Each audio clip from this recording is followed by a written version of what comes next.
Namaste, beautiful souls. Welcome and thank you for watching. I'm Gabrielle, retired medium in Germany, and I like to share some of my otherworldly experiences and insights. So this is about the overlay of other lives. First, I'm kind of apologizing. Sorry, friends, to left you hanging maybe. I was taken out or took myself out. I was sick and I needed to slow down with these really heavy energies coming in with the triple sun flare. Well, I gave myself a cold, but now I'm better. I needed some time to go within and just do nothing and observe what's coming up, what's happening, and trying to heal whatever comes up to be well again. So I'm okay, more or less. Still some time and inner work needed, but that's how life is. So that was that.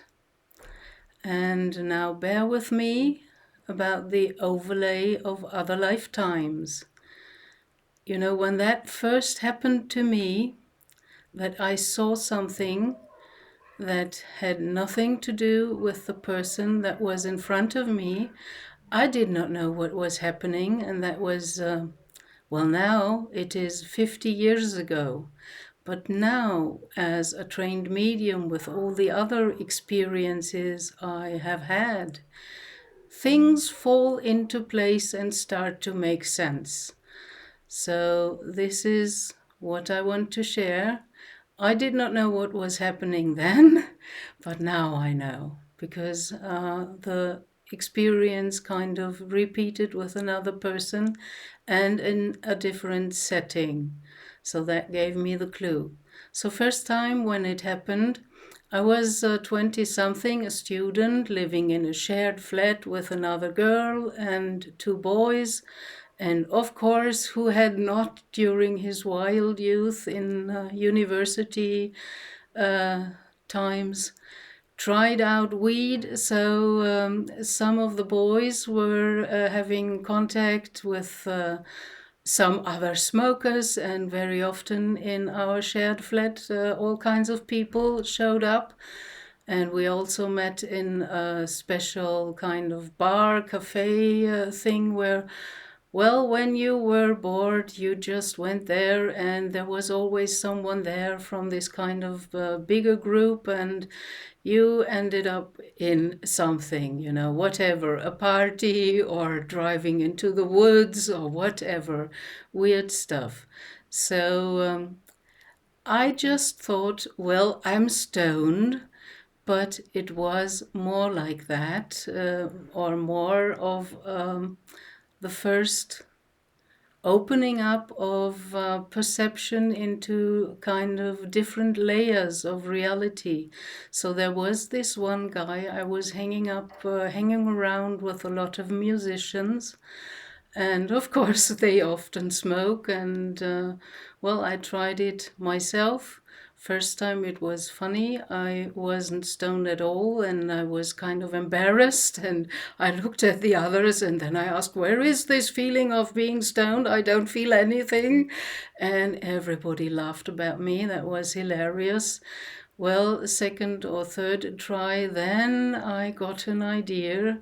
And first, I was overwhelmed by the feelings that were kind of suppressed before, because I was so intellectual.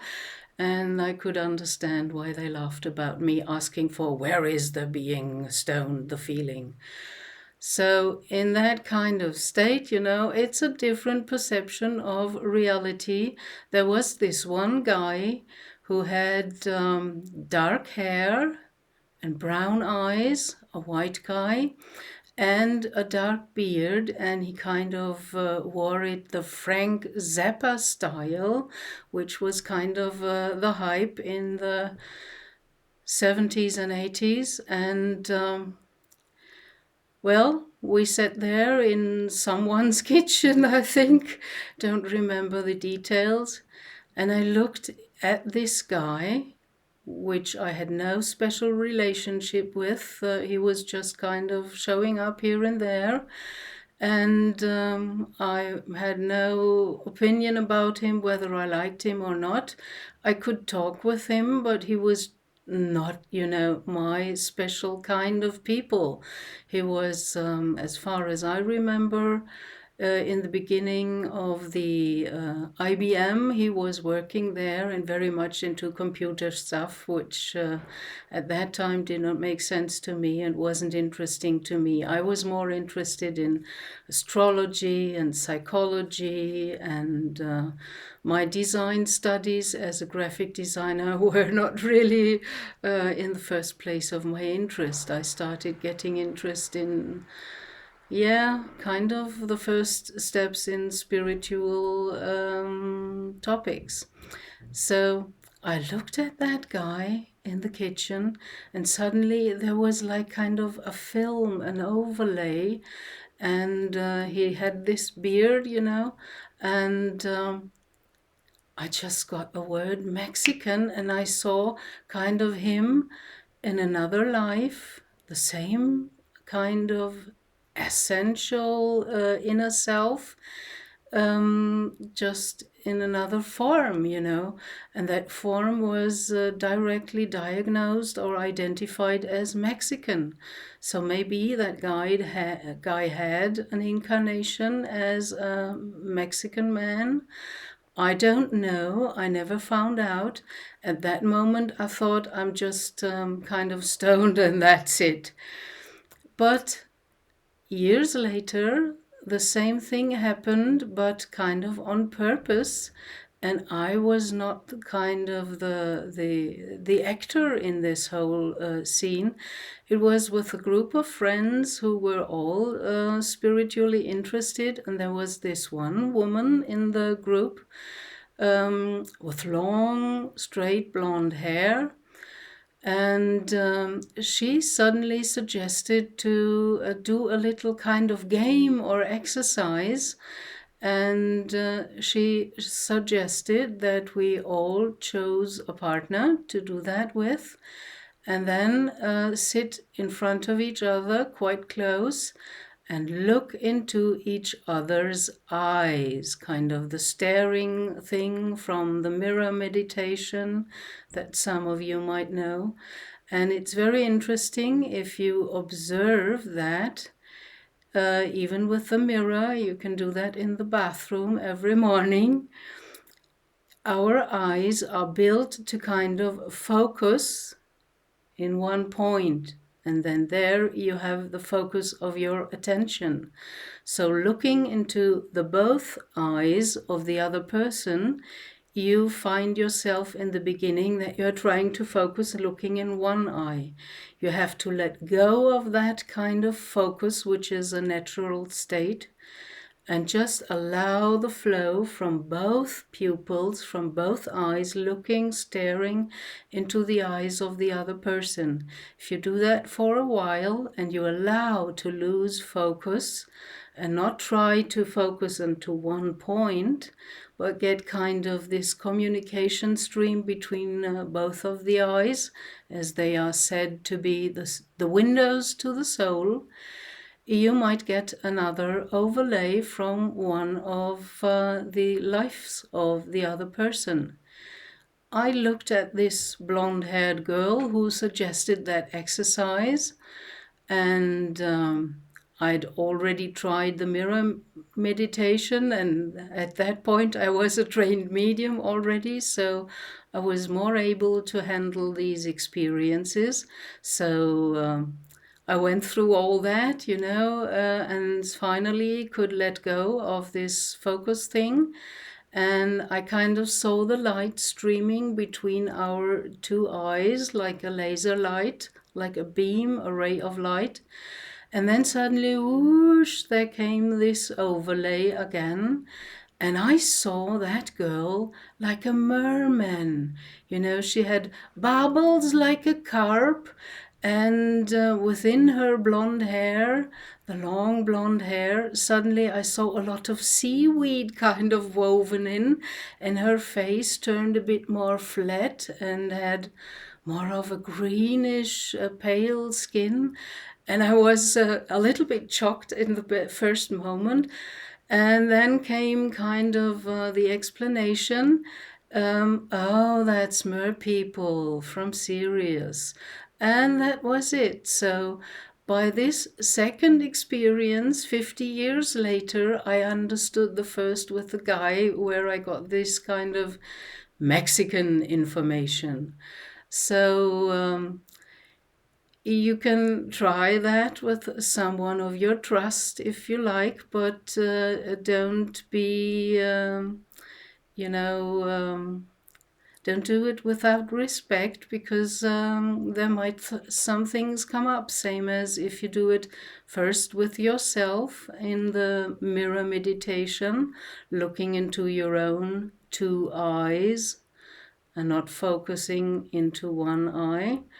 And it should be a kind of fresh or new mirror that only you used and that had no history, like an antique mirror, which I did the mistake to try that mirror meditation first with an antique mirror. And these Rococo people showed up with their funny wigs, and that made no sense to me. And I spoke to a friend about that, luckily, and he said, "Oh, you don't take an old mirror that might have rest energy from former owners or people that looked in there, you know." So that made sense to me. And if you do it with another person, you also have to be aware that maybe your ego mind might come in with things they know about the person. So you're prejudiced, you're biased, and it's like in remote viewing or medial perception. You want to be in a state of neutrality, you know, like a child. You don't know anything, you want to know. And you don't have fixed ideas what you want to see or what will come out or whatever. It's same like in a QHHT hypnosis session. It's the higher self choosing which memories of which lifetime to show you. And I think that is what the much more psychic so-called ETs see when they look at us.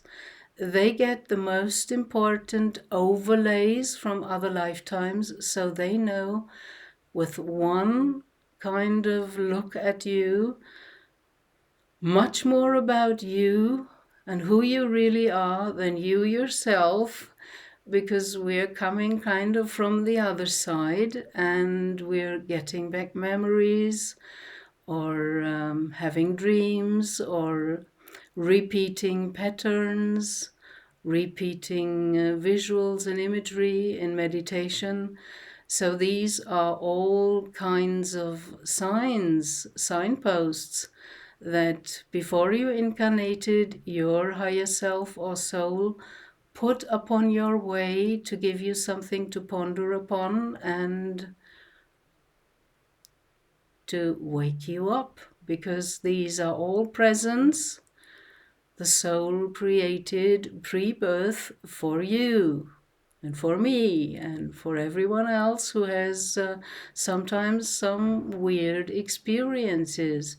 And it's about allowing this so-called weirdness, because it's kind of the other half of what we used to call reality, which is very subjective, and we only agree on certain things, but we should find the foundation where we can all agree upon. We all want to be happy, and I think if you wish that for everyone else as well, then, well, if more people do that, it will have an effect because we create our reality by thought and emotion. And of course, we want peace and we want to live in harmony and balance with nature and Mother Earth, this planet that carries, nurtures, and holds us, and all the other benign, positive beings that are also kind of in their different states of developments. So these overlays can tell you a little bit about kind of significant experiences. So that's what I wanted to share with you today about the overlay from other lives. Some other lives are important because you already worked on the same kind of topic before, and now you're kind of fine-tuning in this life. So, thank you very much for watching, and as always, blessings, liberation, and fortitude to you, beautiful souls, on your soul path. Bye.